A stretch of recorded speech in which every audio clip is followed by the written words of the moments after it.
Okay, so my name is Martin Olsson, and I'm working at the core R&D team in Sweden. So I'm going to talk a little bit about how visibility works in CT, mostly for viewports and model space. So, okay, that doesn't work. So before we can even start talking about visibility, we need to mention layer set and layer expression, because that's kind of what all of the entire system is built around. So you have layer sets. They are just sets of symbols, and a symbol is just a string. It can be anything. It can be a category. It can be a part tag. It can be something you just made up. So, and then you have layer expressions. And layer expressions are expressions built up out of layer sets. So we have some example here of a layer set and a layer expression. And to use this in some kind of way, you evaluate the layer expression against the layer set. So in this case, so in this example, you take the first part here, this part, and you check that either normal or electrical is in your layer set, which both of them are. So that part will be true. And then it looks at architecture and normal, and both are in there, so it will be true. But then you have outside. So this evaluation will be false in this case. And that's more or less how the view modes work.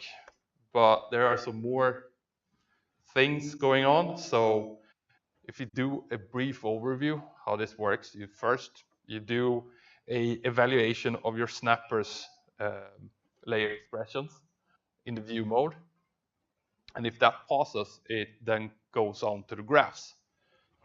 And if you have a filter, or a view content filter in this case, on the view as well, it will take up after the view modes. So a filter can never show anything that's more than the view modes. And the filter works in the same way. It works on the snapper and then on the graphs. And yeah, so what does the graphs, or rather, what does the snappers have? So by the base implementation of snapper has these two functions, one called volume layers and one is called visibility, and you have a 2D version and a 3D version. So the volume layers, that will give you which level you're on. So if you add when you use levels, it will put them in there, and that's also where if you reassign them, that's where they were going to show up. And if you don't have any levels, it will be defaulted to outside. Visibility 2D and 3D, if you haven't overloaded, by default goes to the category visibility function. And this is where you combined all of your user categories. So basically, that's what the user have gone in and categorized. That's where they're going to show up. You have part tags that in the background basically goes around and does the same thing, but with a special category. And then you have snapper categories. That's something that has been programmed in, specifically added to the snapper. And these will all be joined together to an layer expression that will then be evaluated. And then you have your graphs. So each graph has the ability to store its own layer. So you have graph.layer. That's where you can actually inject an entire layer expression. This is mostly done for hiding stuff in print or forcing something to be shown in print. Something to know here is if you do that on a G instance or something with subgraphs, it will not evaluate the subgraphs. So you cut the entire part of the tree graph in that point. So yeah, as we mentioned before, view modes, it's just a sequence of symbols you want to show, and then it's up to the snapper to actually decide if it wants to be shown or not. So it will first evaluate against its visibility layer expression, and that's a combination of the previous two methods. So you take the visibility 2D and adds on its volume layer expression. And then it goes through the graphs and it does the same thing. And both of them has to pass for the particular graph to be visible. Yeah.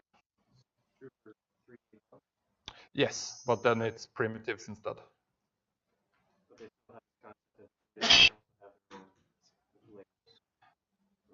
Yeah, pretty sure. It wouldn't work otherwise. So I actually haven't checked, but I'm pretty sure they have. I actually know that they do. I was just getting you to say it. Yeah.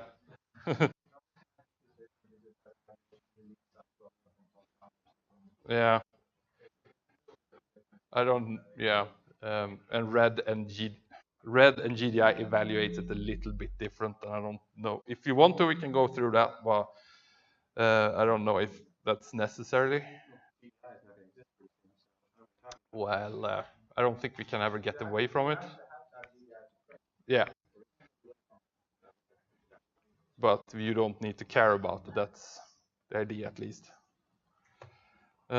Yeah, and we have a couple of versions ago, we introduced something called ViewMode sets. So it would be just mention it. It's so you can customize which view mode you see in the toolbar. So I don't know if anyone of you are using this, but it's this little arrow down here. You get this one, and this is your default standard view bar. Works like it always has. Then you can, if you want to, create your own personal one. So this is for users to do. They just go into this edit. You get this little dialog here.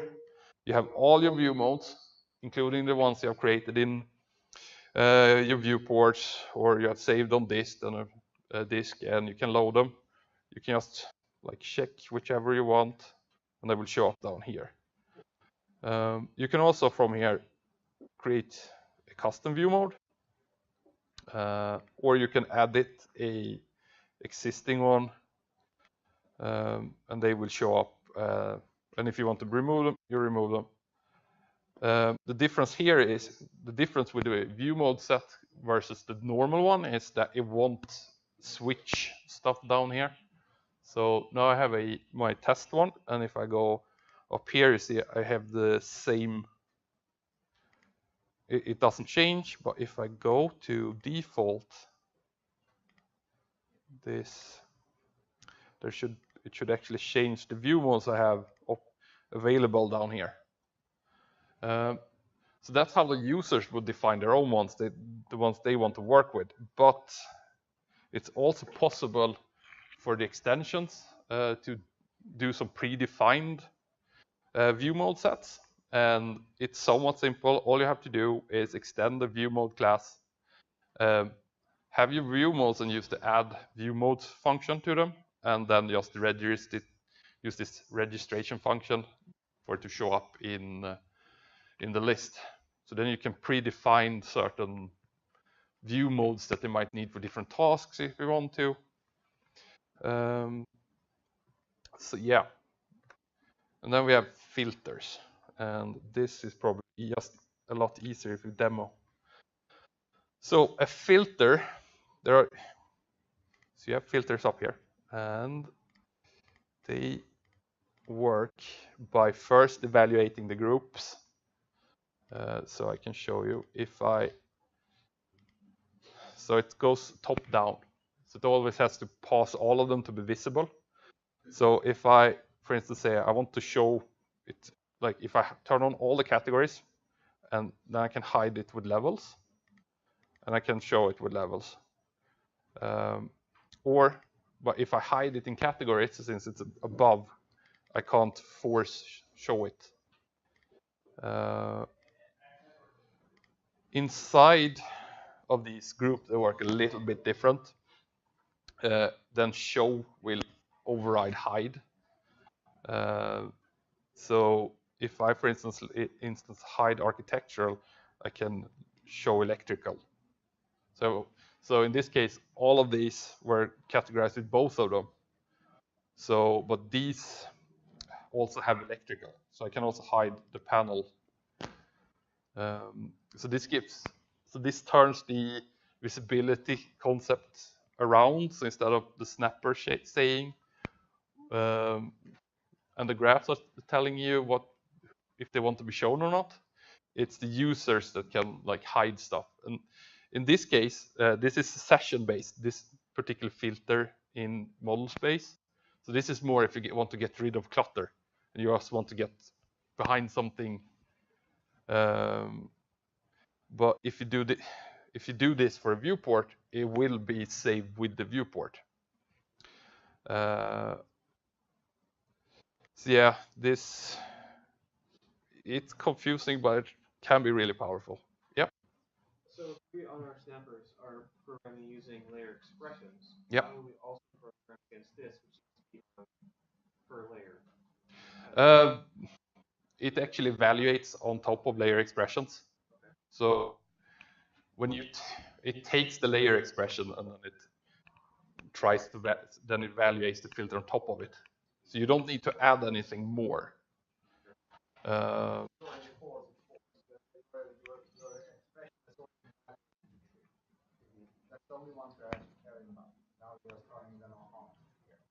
So it more or less strips all of your like your. It's already allowed from the ViewModes standpoint, which is where we do that. Yeah. This one here is just another layer afterwards instead of turning that kind of context. So my layer expression says no, you're not unless you know get wrecked. There's no way to make it visible. No, not. As long as it's the view mode that's if your layer expression and the view mode you're in, if it isn't shown through that one, you can never override it with a filter. But the filter will show stuff that's not part of the view mode, so to speak, because it's part of the object on the drawing. So it will only show you things you can actually filter on. So there might be a lot of more stuff here than you expect, but that's because that particular thing actually have that layer, that particular layer put on the graph somewhere. Yeah. So yes, if you start it just for model space, it's session and drawing only. It's not meant. It's temporary. It's just for working. But if you do it, you can do this on a viewport as well. Then it's saved with a viewport. Then it's permanent and it's saved with the drawings. But this particular filter here is just if I do a new drawing, this will be cleared. You also have these 3 states. So the reason for the third state, where it's basically being ignored, is because if I set a state on a visible in normal view mode, like it's everything has this. So if I force show it, I can never hide it again. So that's the reason for why we have 3 states. So basically, if both of them are grayed out, that particular filter will be ignored, and that's because certain layers or tags or symbols, whatever you want to call them, weigh more than others.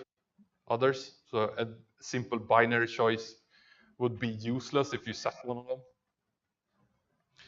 them.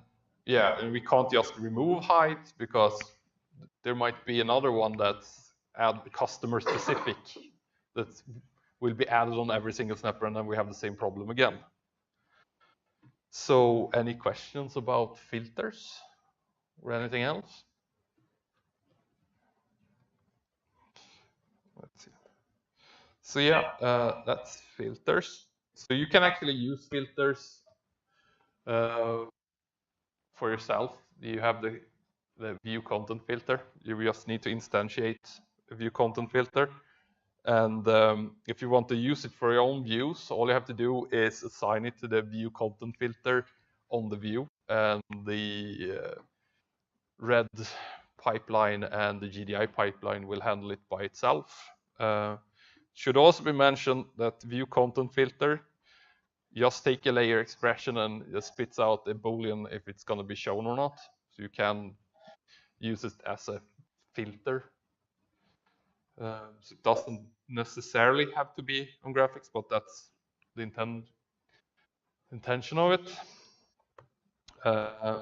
And we're quickly gonna talk about like difference between categories and part tag purely from a visibility standpoint. And so technically both of them are setting a category. So from that standpoint, they are exactly the same. But the difference with part tag is it also adds stuff in the calculation and it has way more logic behind it. So you also get a overhead compared to just using a category that just sets a symbol or a category on the snapper. So if you're only using it for visibility, and it might be better to use categories rather than part tags. But yeah. And then any questions?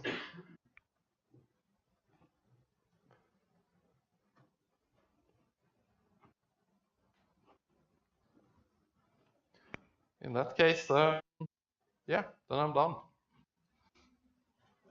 Yeah.